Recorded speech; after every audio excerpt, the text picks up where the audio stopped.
Hello my dear friends, நீங்க சந்தோஷமா இருக்கீங்களா? மகிழ்ச்சியா இருப்பீங்கன்னு கர்த்தருக்குள்ள விசுவாசிக்கின்றேன்.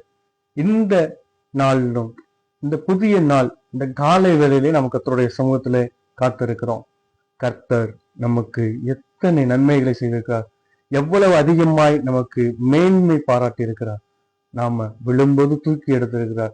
ஒவ்வொரு நாளும் நம்மை கண்ணின் மணியை போல பாதுகாக்கிறார். இன்றைக்கும் அவர் நமக்கு ஒரு வார்த்தையை நினைப்பூட்டுகிறார். நீங்களும் நானும் இதுவரைக்கும் நம்முடைய வாழ்விலே ஒரு மேன்மையை காண மாட்டோமா?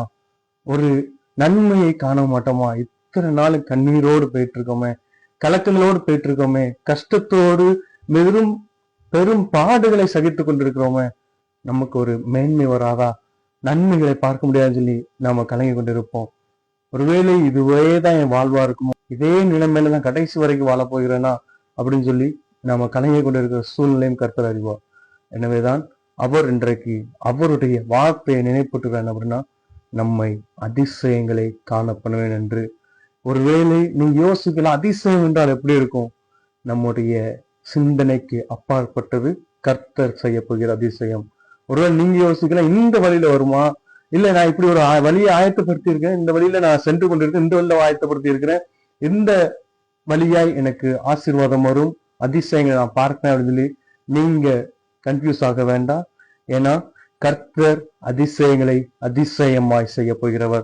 நாம் காண, நம்முடைய வாழ்வு அதை சுதந்திரிக்கத்தக்க தேவன் நம்மை அதிசயங்களை காண பண்ணுவேன் என்று இன்றைக்கு வாக்குரைக்கிறார்.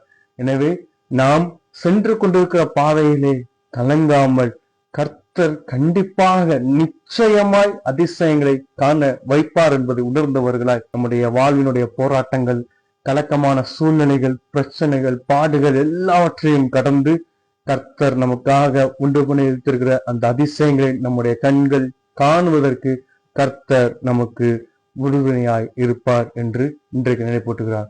எனவேதான் அவர் கூறுகிறார், உன்னை அதிசயம் காணப்படுவேன், நம்மை அதிசயம் காணப்படுவேன் என்று. அதிசயங்களை கர்த்தர் நமக்கு தரப்போகிறார், செய்ய போகிறார். நம்முடைய கண்கள் அதை காணப்போகிறது.